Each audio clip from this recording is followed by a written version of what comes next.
नमस्ते दोस्तों, स्वागत है आपका द बोर्ड स्टडी में। मैं आपका दोस्त दीपक विश्वकर्मा। जल्दी से हम आज जो पेपर हुआ है आपका फिजिक्स, बहुत अच्छा पेपर आया था।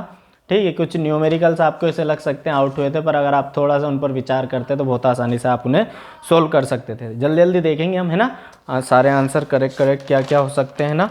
वीडियो मैंने जल्दी बनाई है तो हो सकता है आंसर में कहीं आपको मिस्टेक लगे, पर मैंने पूरी कोशिश की कि आंसर पूरे सही हो गई, है ना। पहला आपसे पूछा जा रहा है भाई, जो हम सबसे पहले बात करेंगे क्वेश्चन नंबर 1 की। आपके मल्टीपल चॉइस क्वेश्चन है, which is used as voltage regulator. तो मतलब हिंदी में इसे क्या बोलेंगे, वोल्टेज नियंत्रक के रूप में, है ना। तो वोल्टेज रेगुलेटर में पहले का जो आपका आंसर आ जाता वो आ जाता जेनर डायोड, है ना, बहुत फेमस एक वो है ये ऑब्जेक्टिव।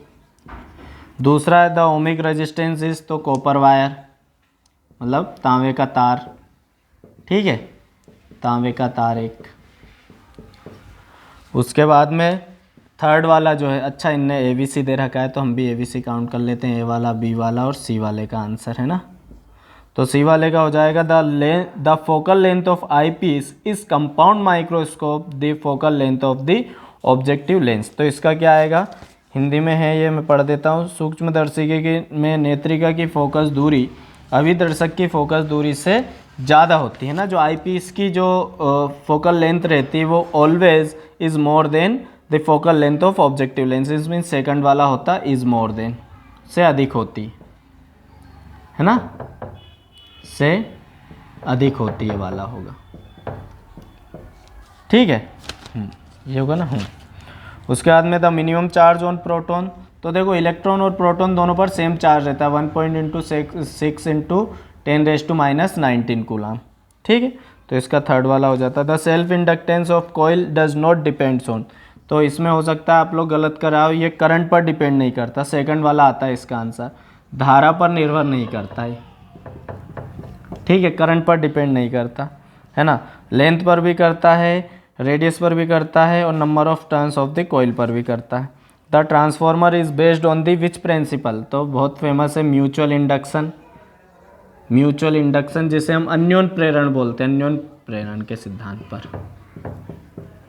है ना, अन्योन प्रेरण। तो ये हो जाता है इसका। बाकी आपका सातवां मतलब G वाला, ABCDE, ये F होता, F, ये होता G। अरे क्या किया मैंने, ABC सब गलत कर दिया, DE, ये होता F और ये होता G, है ना। G वाला electromagnetic waves are produced by, तो अनएक्सिलरेटेड चार्ज, है ना, ये ध्यान रखना था। एक्सिलरेटेड चार्ज मतलब त्वरित आवेश के कारण जनरेट होता है, एक्सिलरेटेड चार्ज, है ना। हिंदी में इसका होता त्वरित आवेश से, त्वरित आवेश, ठीक है। तो आपके क्या हो गए सारे, ये हमने मतलब जो आपके ऑब्जेक्टिव थे वो कर लिया। अब हम देखते हैं इसके बाद आपका सेकंड वाला जो पोर्शन है वो है क्या है, question number second, fill in the blanks, है ना। तो पहला आपका आ जाता फर्स्ट वाला, सबसे अधिक आवृत्ति किस विद्युत चुंबक की तरंग की होती है। The maximum frequency wave is electromagnetic wave is, तो गामा रेज, है ना, गामा रेज की होती, ठीक है। धारानायिक परिनलिका की भांति व्यवहार करती है। The behaviour of solenoid like a bar magnet, दंड चुंबक की तरह, बार मैग्नेट, है ना, दंड चुंबक की तरह बिहेव करती है, ठीक है। थर्ड हो जाएगा आपका मीटर सेतु किसके सिद्धांत पर कार्य करता है। Metre bridge is based on the which principle, Wheatstone bridge, है ना, व्हीट स्टोन ब्रिज। उसके बाद में चौथा आपका आएगा आंसर इसका, नैंड गेट का बूलियन व्यंजक है ना, नहीं चौथा है जल के अंदर वायु का बुलबुला किस लेंस की भांति व्यवहार करता है। Air bubble inside water behave like a concave lens, ना, कॉनकेव आता है इसका, अवतल लेंस की तरह व्यवहार करता है, कॉनकेव, है ना। उसके बाद में पांचवा आपका है नैंड गेट का बूलियन व्यंजक, the Boolean expression of NAND gate is. तो इसकी बूलियन एक्सप्रेशन होती है नैंड गेट, जो किस किस से मिल, एंड और नोट के कॉम्बिनेशन से मिलकर बनता है, तो A डॉट B का बार, ये इसका आंसर होता। आकाश का नीला किस प्रकाश की घटना कारण दिखाई देता था। Cause of blue colour of sky is, तो इसका आता प्रकाश का प्रकीर्णन, मतलब scattering of light, scattering of light, प्रकाश का प्रकीर्णन, प्रकीर्णन के कारण। ठीक है, और आपका फाइनली 7वां आपका हो जाएगा विद्युत परिपथ में वोल्टमीटर को सदैव समांतर क्रम में जोड़ते हैं। The voltmeter is always connected in parallel order, parallelly जोड़ा जाता है ना, इन parallel order with any electrical circuit, मतलब समांतर क्रम में। तो हमने आपके फिल इन द ब्लैंक्स भी बता दिए। जल्दी से आप लोग स्क्रीनशॉट ले लीजिए, है ना।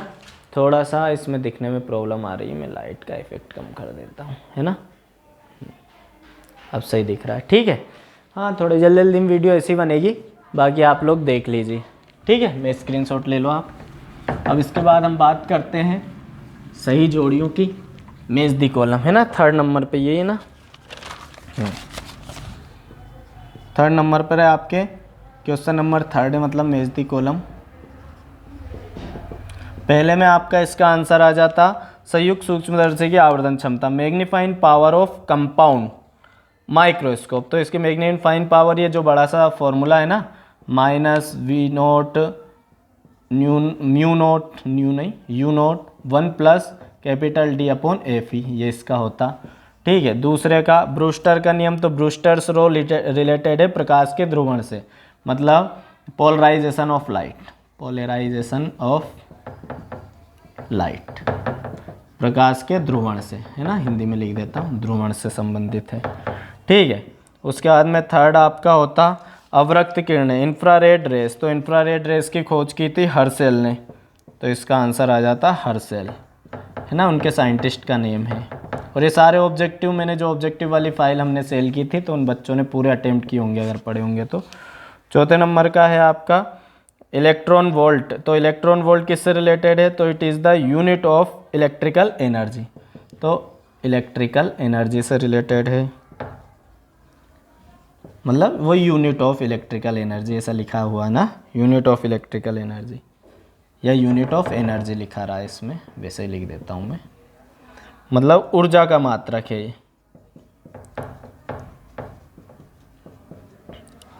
उसके बाद में है डायनेमो।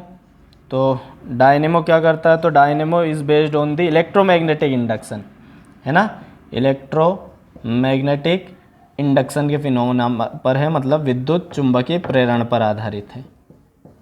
ठीक है, उसके बाद में आपका कौन सा बच रहा है यहाँ पर, 6ठा अमीटर। अमीटर किस काम में आता है, तो धारा नापने का यंत्र, it means instrument of measuring current, current को मेजर करने का, मेजरिंग करंट, है ना, करंट को मेजर करने का इंस्ट्रूमेंट है। उसके बाद में फाइनली विद्युत सामर्थ्यता। तो विद्युत सामर्थ्यता मतलब इलेक्ट्रिकल पावर। इलेक्ट्रिकल पावर का फॉर्मूला होता है VI, आप लोगों ने 7th चैप्टर में एक सोल्व किया होगा, P = VI करके, तो ये पावर ही दिखाता है ना, तो VI वाला इसका आंसर हो जाएगा। ठीक है, हो गया 7, पहला, दूसरा, तीसरा, चौथा, 5वां, 6ठा, 7वां। अब हम इधर देख लेते हैं हमारा 1 वर्ड क्वेश्चन नंबर 4। तो क्वेश्चन नंबर 4 में हम अगर पहला वाला देखें, तो क्वेश्चन नंबर 4 में आपका पहला है लेंस की फोकस दूरी या लेंस की क्षमता पर किस प्रकार निर्भर करती है। तो लेंस की फोकस दूरी लेंस की क्षमता पर कैसे निर्भर करती है, इंग्लिश में बोले तो how does focal length of lens depends on the power of lens. तो पावर ऑफ लेंस का फॉर्मूला होता है P = 1/f। तो फॉर्मूला लिखिए आते, और इसमें आप इतना और कर देते कि P is inversely proportional to 1/f। It means जैसे जैसे फोकल लेंथ को इंक्रीज करेंगे वैसे वैसे लेंस की पावर कम हो जाएगी। इसका उल्टा बोल देते कि जैसे जैसे हम पावर को इंक्रीज करेंगे वैसे वैसे फोकल लेंथ डिक्रीज हो जाएगी। इस तरीके से आप लिख सकते थे इसमें, है ना। दूसरा है किस गेट के व्युत्क्रम गेट कहा जाता है ना, which gate is known as inverse gate. तो नोट इन्वर्स कर देता है, 1 सिग्नल देते हैं, 0 कर देता है, 0 देते हैं तो 1 कर देता है, इन्वर्टर बोलते हैं इसे, है ना, इस वजह से। लेंज का नियम किस सिद्धांत पर आधारित हो, तो वेल नोन क्वेश्चन है, on which theory Lenz law is based on. तो इसे बोलेंगे हम कंजर्वेशन ऑफ एनर्जी पर डिपेंड है, कंजर्वेशन ऑफ एनर्जी पर डिपेंड है, मतलब ऊर्जा संरक्षण के सिद्धांत पर, ऊर्जा संरक्षण के सिद्धांत पर आधारित है ना। 4th वाला हो जाएगा आपका दहली आवृत्ति क्या है, मतलब थ्रेशोल्ड फ्रीक्वेंसी। तो इसका हो जाएगा minimum frequency of radiation, frequency of radiation to eject out the electrons from the surface of metal, electrons from the surface of metal। Hindi में मैं इसे बोल देता हूँ कि भाई किसी भी विकिरण की वह न्यूनतम आवृत्ति जो किसी मेटल धातु की सतह से इलेक्ट्रॉनों को उत्सर्जित करने के लिए आवश्यक हो, ये इसका आंसर हो जाता। पांचवा क्या है, खगोलीय दूरदर्शी की आवर्धन क्षमता कैसे बढ़ाई जाती है। तो देखो खगोलीय दूरदर्शी मतलब इंग्लिश में बोले तो how can increase the magnification power of astronomical telescope. तो फॉर्मूला होता है एस्ट्रोनॉमिकल टेलीस्कोप की मैग्निफिकेशन का कि -FO/FE ब्रैकेट में 1+FE/D, जहाँ पर FO ऑब्जेक्टिव लेंस की फोकल लेंथ होती है और FE आईपीस लेंस की फोकल लेंथ होती है। तो आपको दिख ही रहा है, अगर हमें क्या बोल रहा है ये कि इसको इंक्रीज कैसे करना है। तो अगर इंक्रीज करना है तो आपको दिख ही रहा है कि ये जो अगर मैं ऑब्जेक्टिव लेंस की अगर फोकल लेंथ को इंक्रीज कर दूं तो मैग्निफिकेशन डायरेक्ट बढ़ जाएगा। तो इसमें बस आप इतना लिख के आते by increasing the focal length of objective lens. Hindi में इसे लिख सकते थे आप कि अभिदर्शक लेंस की फोकस दूरी को बढ़ाकर। ठीक है, अभिदर्शक लेंस की फोकस दूरी को बढ़ाकर। ठीक है, उसके बाद में आपका इधर लिखवा देता हूं मैं छठे नंबर का क्या पूछ रहा है, कुचालक माध्यम की उपस्थिति पर विभव का क्या प्रभाव पड़ता है। What is the effect of insulated medium on the potential. तो अगर कोई सा इंसुलेटेड मीडियम बोल दो, देखो इनने कंफ्यूज किया, इंसुलेटेड बोल दो या डाइलेक्ट्रिक मीडियम बोल दो। भाई लकड़ी डाइलेक्ट्रिक भी इंसुलेटेड भी है, रबड़ भी इंसुलेटेड मीडियम भी, डाइलेक्ट्रिक भी, कुचालक भी, और जिसे हम पराविद्युत माध्यम भी बोलते हैं ना। तो जब भी आप कोई पराविद्युत माध्यम, कुचालक माध्यम या इंसुलेटेड मीडियम, या जिसे आप इंग्लिश में एक और वर्ड क्या यूज़ करोगे डाइलेक्ट्रिक मीडियम रख दो तो पोटेंशियल डिक्रीज करता है, कम हो जाता है। डिक्रीज करेगा मतलब कम हो जाएगा, है ना। इसका रीजन मैं देता पर अब छोड़ो, है ना, ज़्यादा लंबी वीडियो हो जाएगी। विस्थापन धारा किस कारण उत्पन्न होती है। What is the reason for origin of displacement current. तो बहुत सिंपल सा आंसर था, by changing electric field. Changing की जगह आप वो वर्ड भी यूज कर सकते हो, वेरिंग, चेंजिंग इलेक्ट्रिक फील्ड, है ना। हिंदी में से बोले तो परिवर्ती विद्युत क्षेत्र के कारण,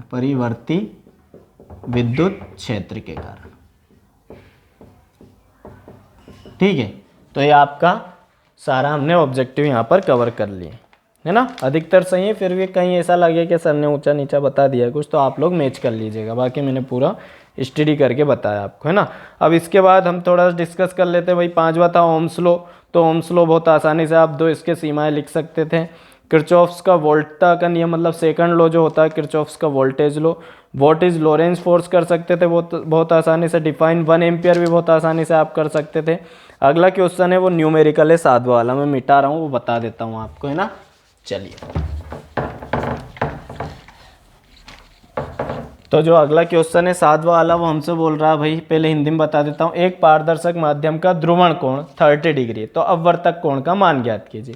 इंग्लिश में बोले तो the polarisation angle of transparent medium. अब पोलराइजेशन एंगल दे रहा है, ध्रुवण कोण को हम आईपी से दर्शाते हैं, तो दिया हुआ है हमें 30 डिग्री। पूछ रहा है कि आप refraction, angle of refraction find out करो, मतलब आर की वैल्यू बताओ, है ना, अपवर्तक कोण की।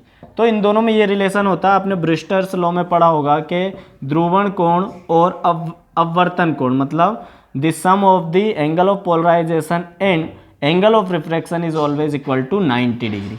तो बस इसमें वैल्यू रखनी थी, आईपी की जगह 30 डिग्री रख दूंगा प्लस आर बराबर 90, तो दिख ही रहा है आर का मान 60 आ जाएगा, मतलब आर बराबर 60 डिग्री हो जाता। छोटा सा आंसर था, 2 नंबर बन जाते, है ना। अगला हमसे पूछ रहा है, अगला थोड़ा सा कैलकुलेशन में टिपिकल हो सकता है, बाकी मैं बता देता हूँ। एक दूरदर्शी के अभिदर्शक लेंस का व्यास 1 मीटर है ना।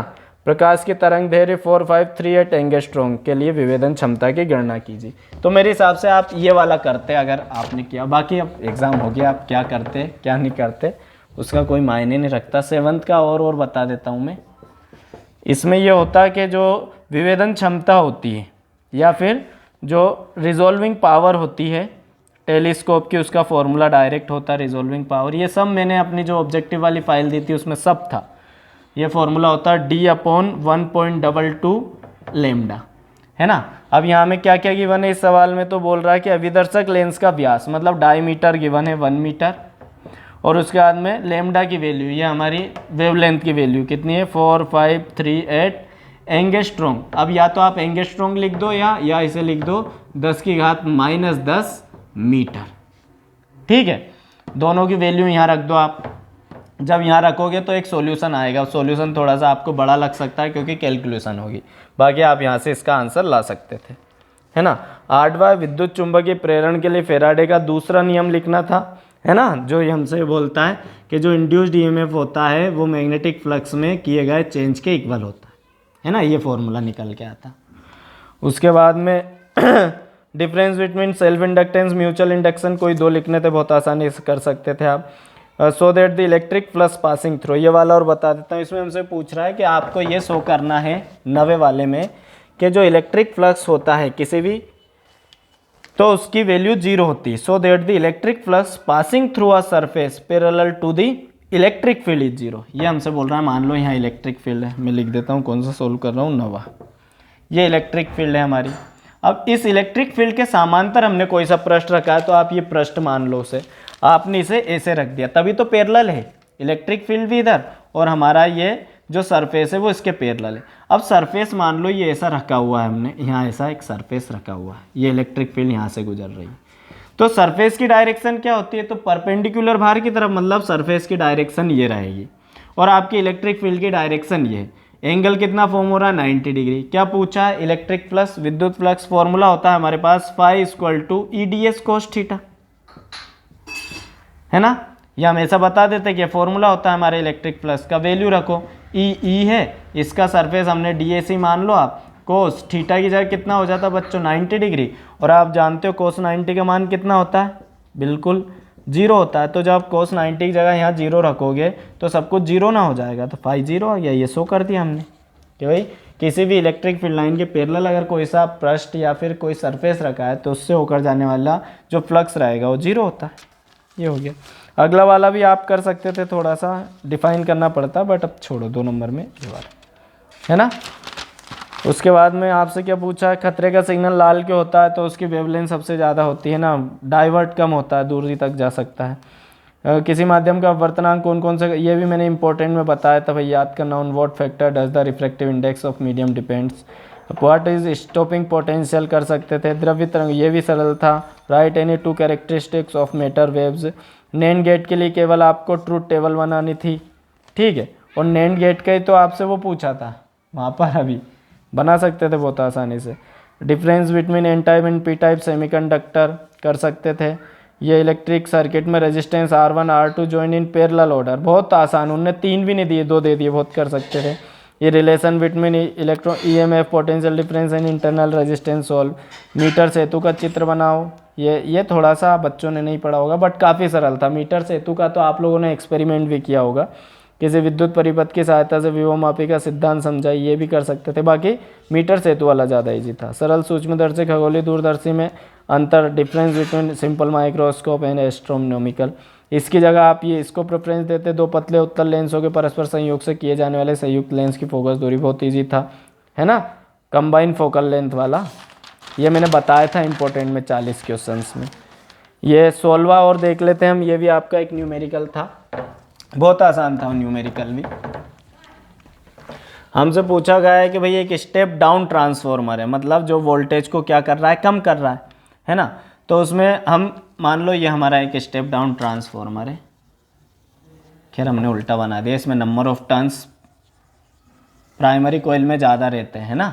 तो हम इसको कितना वोल्टेज दे रहे हैं, तो प्राइमरी कोइल को जो वोल्टेज देंगे उसे VP से रिप्रेजेंट कर दो। कितना दे रहे हैं हम, तो इसे दे रहे हैं हम 1100 वोल्ट का, है ना। और सेकेंडरी कोइल से, ये सेकेंडरी कोइल है, प्राइमरी कोइल है ना। तो सेकेंडरी कोइल में आपको कितना मिल रहा है, मतलब VS आपको मिल रहा है यहाँ पर 440 वोल्ट।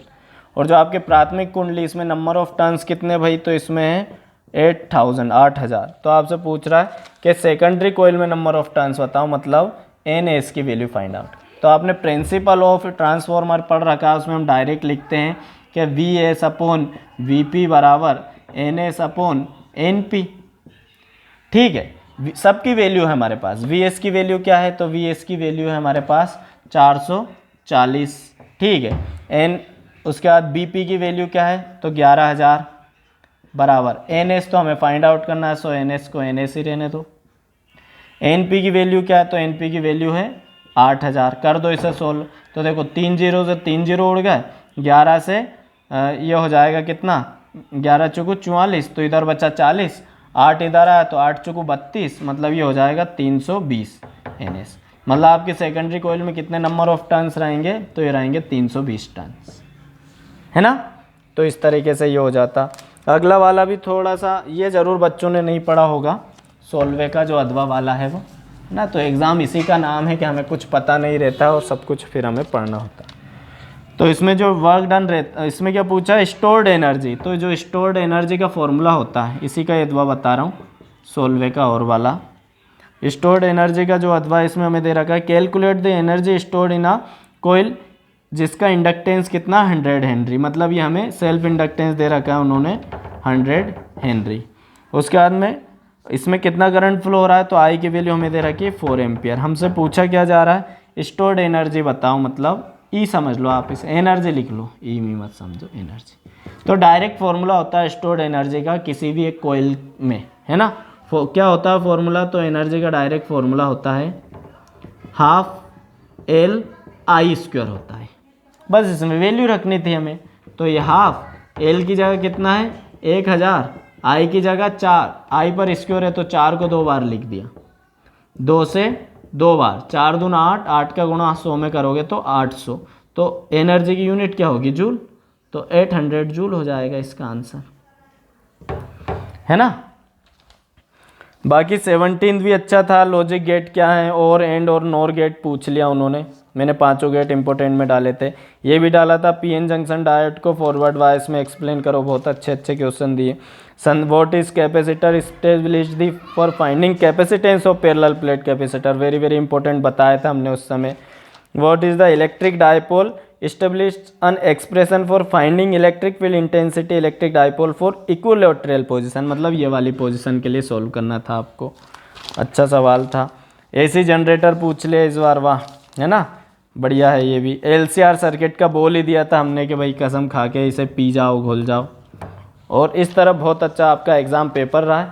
आई होप आपने ज़्यादा से ज़्यादा अटेम्प्ट किए होंगे, ऑब्जेक्टिव भी ज़्यादा से ज़्यादा सही रहे होंगे। बाकी जो मैंने बताया उसमें से अधिकतर आया, आप मैच करोगे, आपको खुद पता चल जाएगा न्यूमेरिकल्स को छोड़कर। So may God bless you all, आगे के एग्जाम के लिए ऑल द बेस्ट, है ना। शेयर कीजिए, ज़्यादा से ज़्यादा सब्सक्राइब कीजिए, हम आगे 10th और 12th को बहुत अच्छे से पढ़ाने वाले। मे God bless you all. Bharat माता की जय, वंदे मातरम।